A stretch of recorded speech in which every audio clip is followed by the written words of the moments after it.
What if I told you to hit driver further than ever before? You've been doing it all wrong.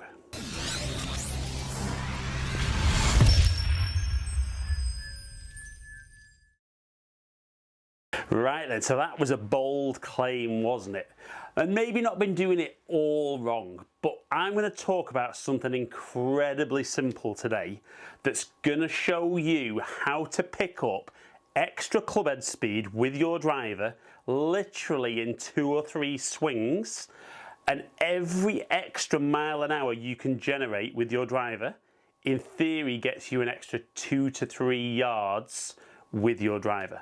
So if we work on an average of 2.5, if we could pick up 4 miles an hour, that's an extra 10 yards and 1 less club into the green. And I also think you could do this with your irons as well as your driver. So how would you like to get a really simple tip and get you hitting the ball further than ever before? Right then guys, so we're all aware if we want to hit the ball further, obviously we need to be hitting the middle of the club face, but one of the key ingredients is the ability to get that club head moving faster, so that as the club moves faster, we can transfer the energy from that club head into the golf ball and get the ball going further. Now what I would say is, I think I'm already fairly good with this. So this is very much aimed at something I think a lot of golfers get told a lot as well by playing partners, where I think they can offer some very good advice, but I'm not sure I'd always be listening to my playing partners about how I'm improving my own game. So one huge thing that golfers get told initially is that they swing too quickly. Now that in itself I think is incredible, because I don't get too many golfers come and see me or comment to me that they're hitting the ball too far.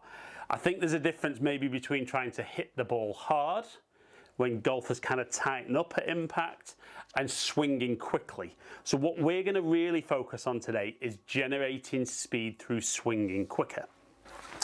Now, one thing that golfers get told is that, particularly in the backswing, because we're not hitting the ball with our backswing, we don't want to rush that. We want to be nice and controlled and nice and slow. So I'm going to do a nice slow backswing, and then I'm really going to try and generate as much speed as I can, and let's see what the club head speed comes up at.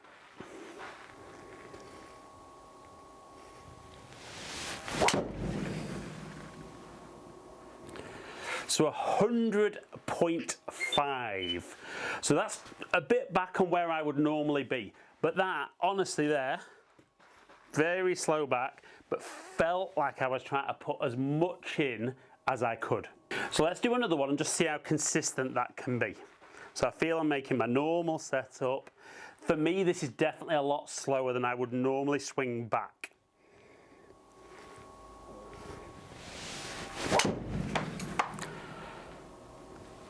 Again, bang on 100.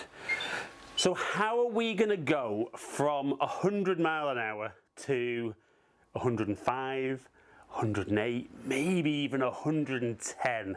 Imagine picking up, 10 miles an hour, that'd be great. But if we could pick up 5 miles an hour, it's more than 10 yards off the tee. So the way we're going to do that is we're actually going to swing the club back quicker. Now, I will completely agree that you don't hit the ball with your backswing. But one of the ways we're going to generate club head speed is from here, how we apply force to the golf club. And the big challenge is when you swing back very, very slowly, it's almost like, because the club's almost stopped there, it was going so slowly, there's no force on the club. So you have to try and generate all that force from there. Now the theory being that when you swing back quicker, there's more force in the club. So to change direction, there's already more force here. And then as you've got that distance to travel, you're going to pick up more speed because there's more force at the start to keep going. So what I would always suggest when you do this is you need to have a few practice swings, and undoubtedly it's going to feel a little bit out of control. So do a few practice swings and feel how quickly potentially you can swing back.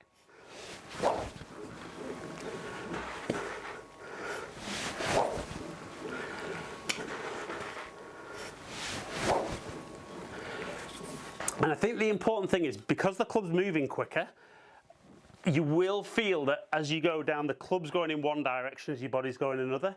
You still need to make sure that you complete your backswing in order to do that. But once you feel that you've got a little bit of normality to that, that it starts to feel a little bit more comfortable, then we can start hitting some shots. So first go, I'm not necessarily going to swing back as quickly as I think I can, but certainly much quicker than I did on those first two shots I demonstrated.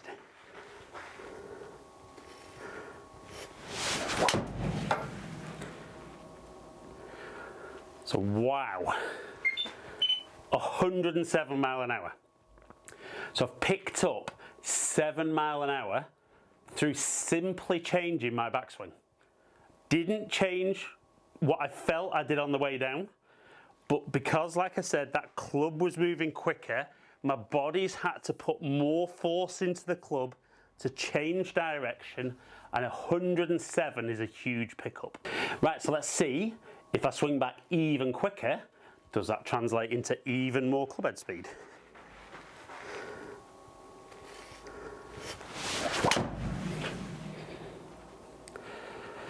(107.6). So again, it's another pickup. And I'm sure a lot of you guys watching will be watching this, listening to it and thinking, this can't be true. This can't be true that swinging quicker on the way back is going to make my downswing quicker. Well, this is the proof. TrackMan's incredibly accurate at doing it. Let's see if swinging back almost feeling for me a little bit out of control speed-wise. Let's see what it gives me.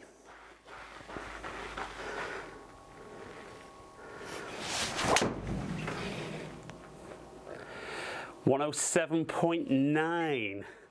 So we're gradually getting quicker and quicker, and undoubtedly it will feel out of control. It's something you'll need to practice, and practice without the ball first. The more you can get used to that and get used to how, as you swing back, it feels that you're still able to start the downswing correctly, and it will definitely improve your sequencing in your downswing, and it'll definitely get this moving quicker and hitting the ball further than ever. Right, so we saw the club head speeds on screen there. What we're now going to look at is, as I hit the different shots with different club head speeds, how it affected, obviously, ball speed, carry distance and total distance. So the first swing at 100.5 gave me 149 ball speed, 220 carry, 256 total. And the smash factor on the right hand side is how I've transferred energy from club to ball. 1.5 is absolutely as good as it can be. So you can see at 1.48 it was a very, very good strike. As we moved into 100 mile an hour, we saw 149.3, 199 carry and 245, again with a great smash factor at 1.49. So this was the initial jump we saw from 100 mile an hour to 107. We see ball speed at almost 159, 230, almost 232 carry, 273 total, 107.6, 160 ball speed, 233 and 275. And we move on to the quickest one. We had just under 108 club speed, had ball speed at 158, 251 carry, 281 total. Right guys, so we could see there what a pickup. I mean, we saw 7 mile an hour in one swing, edged it up to 8 mile an hour in 3 swings. So that was huge. But when you look at the second swing at 100 mile an hour, gave me under 200 carry, just. And the final swing at 108 gave me 251. That is absolutely game changing if you're able to do that. Now, like I said, as I was hitting the shots, I think for me, something I generally do very well in my swing, but it's something I see a huge number of golfers really focusing on being slow on the way back because they feel it gives them that control. I'm not going to say it doesn't give control, but I don't think any of you guys out there are really up for giving up 20, 30, 50 yards off the tee in order to feel controlled. What I would say when you're being a little bit quicker in the backswing is it can still be smooth. I always think that is a better feeling and thought than slow. It's very hard to go from slow to fast, whereas when you're a little quicker, like we saw, that force that you've got to put into the club to change direction gives you that head start on everybody who's swinging back slowly. But if you can work on quickening up that backswing, which you may have never ever done before, I'm not promising 50 yards, but I'm definitely saying I think easily you could pick up, 4 to 6 mile an hour. I think 10 to 15 yards is really achievable with such a simple swing thought, such a great concept, and a way of using your body better to swing the club quicker than ever before. So guys, I hope you've enjoyed today's content. Hope you found it something maybe a little bit eye-opening that you haven't maybe tried before. If you have enjoyed it though, comment below. Let me know what you thought of the video. If you haven't enjoyed it, let me know anyway. Let me know what you think. Have you tried this in the past? Did it work? Did it not work? But put it into play and I guarantee you'll see more speed, and that has to mean more distance. So if you don't currently subscribe to my channel and you have enjoyed today's video, please consider clicking the subscribe button below, ringing the notification bell, and then you find out when I drop a new video. Follow me on all my social media platforms, all under Ali Taylor Golf. Hopefully catch up with some of you guys down here soon. Stay in contact.